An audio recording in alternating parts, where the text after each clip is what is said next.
요한계시록 6장의 마지막 부분은 6번째 인에 관련된 사건을 다루고 있습니다. 6장 마지막 구절을 보게 되면 그 6번째 재앙 앞에서 하나님의 그 보좌에 앉으신 하나님과 어린 양 앞에 누가 능히 설 수 있느냐라는 질문을 끝으로 6장이 마무리되게 됩니다. 이 7장은 바로 이 질문에 대한 답변으로서 주어지는 본문이라고 우리가 해석해 보면 쉽습니다. 그래서 주석가 그레고리 빌은 이 7장이 6장의 환상을 더 깊이 있게 설명하고 더 잘 이해하도록 포괄적인 배경을 제공하는 삽입구라고 설명을 하고 있습니다. 한편 이 7장은 그 유명한 14만 4천이 나오는 본문이죠. 이 14만 4천 명은 하나님의 인으로 인치심을 받은 자들의 숫자인데, 이 사람들은 재앙과 심판에서 보호를 받는 특권을 얻게 되는 사람들입니다. 이들이 정확히 누구를 지칭하는 것인가를 두고 이제 논란이 많습니다. 신천지에서 이제 14만 4천이 구원을 받는다라는 것으로 이제 좀 많이 유명해졌게 됐는데, 우리가 이것을 해석할 때 있어서 좀 확실히 알아둘 것은 이 14만 4천 명을 문자 그대로 14만 4천으로 이해하면 안 된다라는 것입니다. 만약 우리가 이것을 문자 그대로 이해하게 되면 어떤 결론에 이르게 되냐면, 일단 14만 4천은 여호수아 이스라엘 12지파에서 각 1만 2천 명씩 계수한 값이기 때문에 일단 구원은 유대인들에게만 해당되는 이야기가 되어버립니다. 또 이 숫자는 14장에서도 동일하게 등장하는데, 이 14장에 의하면 14만 4천 명은 여자를 가까이 하지 않은 사람들을 지시를 합니다. 따라서 문자적으로 우리가 이것을 읽게 되면 이 14만 4천 명은 유대인 남성들만 구원의 대상으로 지시하고 있다는 것을 우리가 확인할 수 있는 것이죠. 이런 주장은 성경의 주장과 완전히 위배되는 주장이라고 우리가 볼 수 있습니다. 따라서 14만 4천 명을 우리가 좀 다르게 읽어야 되는데, 이 14만 4천 명은 상징적인 숫자라고 우리가 보면 될 것 같습니다. 우리가 성경에서 7과 12라는 숫자는 이제 완전수라는 의미를 가진 숫자로 자주 나옵니다. 그래서 우리가 12제자, 12지파와 같은 이 12가 주로 완전수로 의미를 가지고 있는데, 거기다가 이제 숫자 1000이라는 이 숫자는 가득 찬이라는 의미를 가지고 있습니다.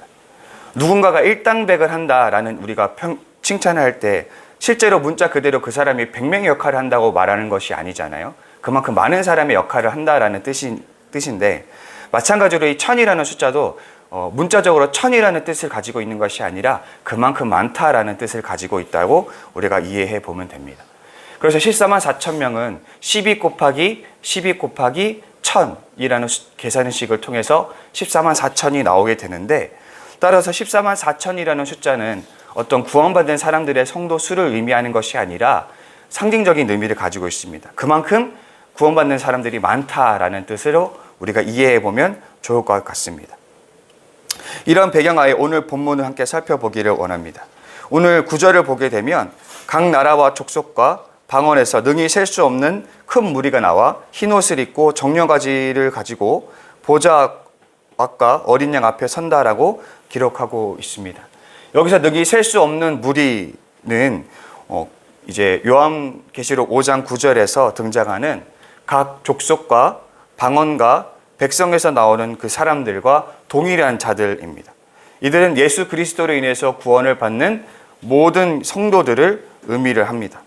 하나님이 아브라함에게 이제 나타나셔서 이제 처음에 축복하실 때 너의 후손을 내가 셀 수 없이 많게 하겠다라는 표현을 하신 적이 있는데, 아무래도 그런 하나님께서 하신 말씀을 인용한 것으로 보입니다. 따라서 이 능히 셀 수 없는 큰 무리는 믿음으로 의롭게 된 아브라함의 후손들, 즉 그리스도 성도들을 의미하는 것이죠. 이 무리는 과연 앞에 나온 14만 4천과 동일한 사람들인가라는 또 다른 논란거리가 있는데, 결과적으로 이 큰 무리는 구원받는 모든 성도들을 지시하기 때문에 이 14만 4천보다는 조금 더 큰 범주라고 우리가 이해해 보면 됩니다.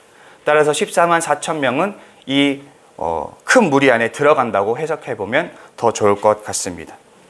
이들은 무엇을 하고 있냐면 정려나무 가지를 들고 하나님과 예수 그리스도 앞에 서서 이제 흔들고 있다라고 우리가 보게 됩니다. 이 정려나무는 전쟁에서 승리하고 돌아온 군인들이 이제 성으로 돌아올 때 그들의 승전식을 축하하기 위해서 종려나무 가지를 흔들면서 그들을 맞이하는 그런 이미지를 우리가 상상해 보면 됩니다. 이 종려나무는 그래서 큰 승리를 축하한다라는 의미를 가지고 있습니다. 따라서 종려나무를 들고 하나님과 그 어린 양 앞에 선다는 것은 하나님과 이 어린 양이 결국에는 사탄과의 전쟁에서 싸워 승리할 것이라는 의미를 가지고 있다고 우리가 볼 수 있습니다. 이 장면은 하나님과 어린 양께 결국 영광스러운 찬양을 드리는 장면으로 이어지게 됩니다.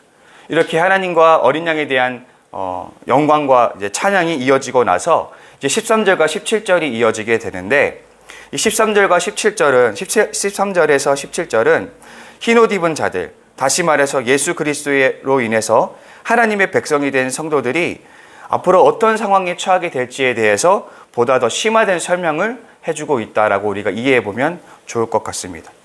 이 13절에서 17절에 의해서 보면 이 사람들, 이 흰옷 입은 사람들은 큰 환난에서 나오는 사람들입니다. 여기서 큰 환난을 좀 더 정확한 번역으로 해석해 보자면 그 큰 환난으로서 어떤 특별한 환난을 지시하고 있다고 우리가 이해해 볼 수 있는데요. 이 환난은 다름 아닌 다니엘서 12장 1절에 나오는 그 환난을 지시하고 있습니다. 그때에 내 민족을 호위하는 큰 군주 미가엘이 일어날 것이요, 또 환난이 있으리니 이는 개국 이래로 그때까지 없던 환난일 것이며 그때에 내 백성 중 책에 기록된 모든 자가 구원을 받을 것이라. 이 환난은 쉽게 말해서 예수 그리스도가 이 땅에 오신 이래로 성도들이 받게 되었던 모든 박해들을 의미를 합니다. 곧 초기 기독교인들이 받았던 박해고, 또 계시록의 저자가 동참했던 박해이며, 동시에 미래에 일어날 박해들, 그러니까 지금 모든 역사 가운데 그리스도인들이 신앙으로 인해서 받았던 모든 박해들을 의미한다고 우리가 보면 될 것 같습니다. 이 환난을 통과해온 자들, 다시 말해서 현재 지금까지 또 앞으로 종말 때까지 핍박과 박해가 이어질 것인데, 그것을 참고 견디어 믿음을 포기하지 않는 모든 사람들, 그리고 모든 성도들에게 그리스도의 보혈로 인해서 정결해지는 은혜가 덧입혀질 것이라고 성경은 말하고 있습니다. 더불어 이들이 받게 될 종국에 하나님의 놀라우신 은혜가 몇 가지 주어지게 되는데, 먼저 이들은 하나님의 보좌 앞에서 밤낮으로 섬기게 될 것이라고 이제 계시록이 이야기하고 있습니다. 계시록 1장을 가게 돼 보면 이미 그 1장에서는 예수 그리스도를 따르는 성도들이 거룩한 제사장으로서 부름을 받았다라는 그런 이야기를 하고 있음을, 그런 신학이 전제되어 있음을 우리가 볼 수 있습니다. 이 거룩한 부르심, 마치 레위인들이 성막을 열심히 섬겼던 것처럼 그리스도인들이 하나님의 전에서 섬기게 되는 일들은 마지막 날, 종국의 날에, 이 마지막 날에 온전히 성취될 것임을 우리가 알 수 있습니다. 그리고 그때에는 하나님께서 이 백성 위에 장막을 치시겠다고 약속을 하고 있습니다. 이 장막을 치겠다라는 이 약속은 구약의 에스겔서 37장의 비전을 담고 있습니다. 37장에서 이런 이야기를 하고 있거든요. 내가 그들과 화평의 언약을 세워서 영원한 언약이 되게 하고, 또 그들을 견고하고 번성하게 하며 내 성소를 그 가운데에 세워서 영원에 이르게 하리니 내 처소가 그들 가운데에 있을 것이며 나는 그들의 하나님이 되고 그들은 내 백성이 되리라. 그 장막을 치겠다라는 것은 하나님께서 성소를 그들 위에 치시겠다라는 이야기를 하고 계신 것이고, 이것은 종말의 때에 하나님께서 그 하나님의 임재 앞에서 백성들이 영원히 거주하게 될 것을, 그 운명을 이야기해주고 있다라고 우리가 볼 수 있습니다. 또 이때에는, 이 마지막 때에는 가난과 굶주림이 모두 사라지며 모든 성도들이 모든 박해에서 자유로워질 것이라고 이야기합니다. 그리스도가 친히 목자가 되어서 그분께서 모든 성도들의 눈물을 직접 닦아주시며 그들을 위로해 줄 것이라고 이제 또 성경은 말하고 있습니다. 이 비전 역시도 이사야가 그리는 하나님 나라의 비전을 담고 있습니다. 오늘 환상에서 언급되는 이 여러 사건들, 특별히 이제 큰 환난을 당했던 사람들, 이 모든 성도들이 종국에 얻게 될 그 영광의 비전은 구약의 전통에서 분명하게 선포된 비전들을 공유하고 있다고 볼 수가 있습니다. 이것은 구약에서부터 이미 예언되었던 완전한 하나님 나라의 비전을 공유하고 있다고 우리가 볼 수 있습니다. 따라서 요한계시록이 종국에 설명하는 어떤 미래적인 일은 뭔가 새로운 일을 이야기하는 것이 아니라 구약에서부터 일관되게 예견되었던 하나님 나라의 비전을 지속적으로 이야기하고 있다고 우리가 볼 수가 있는 것입니다. 이 하나님 나라는 예수 그리스도로 인해서 시작되었지만 아직 완전히 실현되지 않았습니다. 그래서 이 하나님의 나라는 마지막 때에 그분이 오실 때 비로소 완전히 완성이 될 것입니다. 그래서 우리는 이미 시작된 하나님의 나라와 아직 완성되지 않은 하나님 나라 사이에서 살아가는 성도들로서 이미와 아니 아직이라는 그런 표현 사이에서 우리가 살아가고 있는 것입니다. 요한계시록은 도미티안의 통치 시기에 쓰여진 책으로서 도미티안의 어떤 그 시당인들 박해하는 그런 시대 때에 이 그리스도인들을 위로하고 격려하기 위해서 쓰여졌습니다. 오늘의 메시지는 바로 이 박해받는 자들을 위해서 쓰여졌다라고 볼 수가 있는데, 오늘 본문에 등장하는 이 큰 환난을 통과하고 있는 자들이 바로 이 편지를 읽고 있는 그 청중들이라는 것이죠. 그래서 지금 이 요한계시록을 통해서 장로 요한은 이렇게 이야기하고 있는 것입니다. 지금 큰 환난을 통과하고 있는 너희들이여, 이렇게 이야기하면서 이제 이 사람들에게 위로의 말씀을 전달하고 있는 것입니다.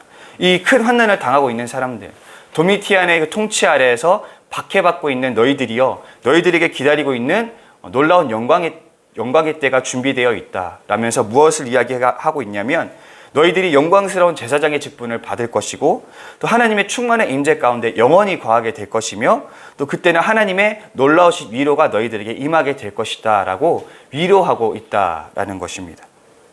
그러니 너희들이 지금 당하고 있는 박해를 조금만 더 참고 견디면서 미래에 임할 하나님의 영광스러운 때를 참고 기다리라 라는 메시지를 지금 전해주고 있는 것입니다. 우리가 주목해서 보고 싶은 것은 이 영광스러운 하나님의 큰 은혜를 누구에게 주어지고 있냐면 큰 환난을 통과하는 자들에게 주어지고 있다라는 것입니다. 오늘 요한계시록의 저자가 한 가지 살펴볼 것은, 이 저자가 그 당시에 그리스도인들을 어떻게 평가하고 있냐면 환난을 통과하는 자들이라고 평가하고 있다라는 것이죠. 모든 그리스도인들에게 환난을 통과해온 생채기와 흔적이 남겨져 있다라는 것입니다. 그러니까 저자 요한이 보기에 그 당시에 모든 기독교인들의 한 가지 특징은 환난을 통과하는 자들이라는 것이었습니다.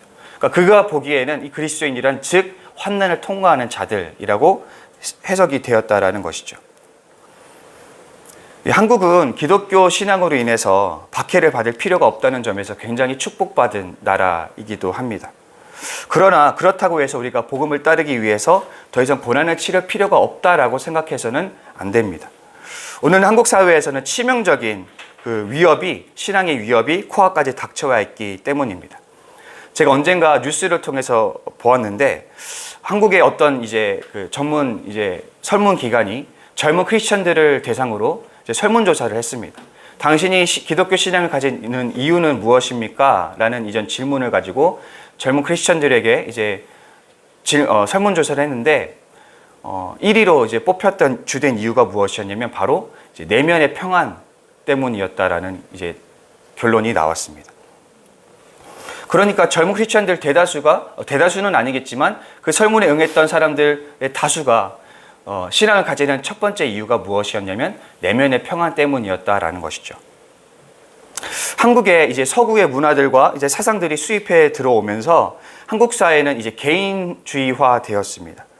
전체주의에 희생되어서 왔었던 개인들에 대한 목소리들을 복원해내는 것이 개인주의라고 할 수 있는데, 이 개인주의는 그동안 전체주의로 인해서 희생되었던 그 개인들 자신의 내면의 목소리와 자신들 내면의 어떤 욕구들과 요구들을 집중하라라는 그런 메시지를 가지고 있죠. 그래서 개인주의가 지속 강화될수록 이 개인주의가 내뿜는 메시지는 뭐냐면 바로 너의 내면 안에 있는 그 목소리, 너희 내면 안에서 너에게 요구하는 그 욕망들과 요구들을 집중하고 그것에 조명하라라는 그런 메시지를 담고 있다라는 것입니다.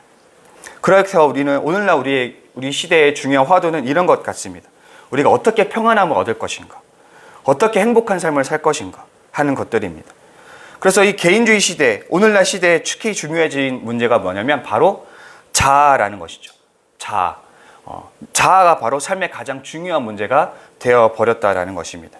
근데 이것이 신앙의 영역까지도 덮쳐와서 신앙에 있어서도 가장 중요한 것이 바로 나 자신이 되었습니다. 그래서 우리는 기독교 신앙에 대해서도 곧잘 오해를 하게 됩니다. 내가 신앙생활을 하는 이유는 내 개인의 구원을 위해서고 하늘의 상을 쌓기 위해서고 자신의 어떤 영적 성장을 위해서고 하나님과 나와의 개인적인 교제를 위해서라는 그런 생각이 우리 기독교인들에게도 만연하다라는 것입니다. 신앙생활 하는 것도 나 자신의 성취감이나 나 자신의 안정감을 얻는 것, 내 자아를 만족하게 하는 것이 목적이 될 때가 있더라라는 것입니다. 그래서 심지어 내가 하나님을 향해서 하는 신앙적인 열심조차도 철저히 자신의 유익을 위한 것이 되어버릴 때가 많더라라는 것이죠.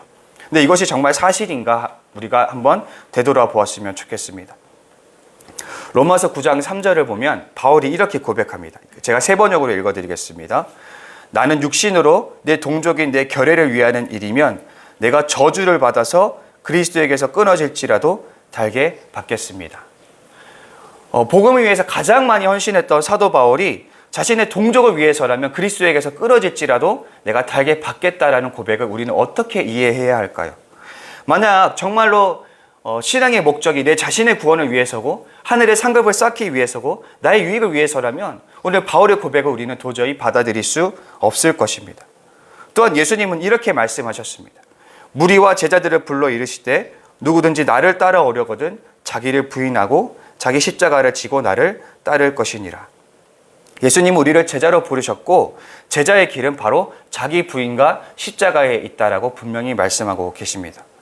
예수님은 인간의 삶이 자신의 자아를 위해서 살아가는 삶이 아니라 하나님의 나라를, 하나님의 뜻을 위해서 재편될 때에 온전히 제자가 될 수 있다라고 분명히 말씀하고 계십니다.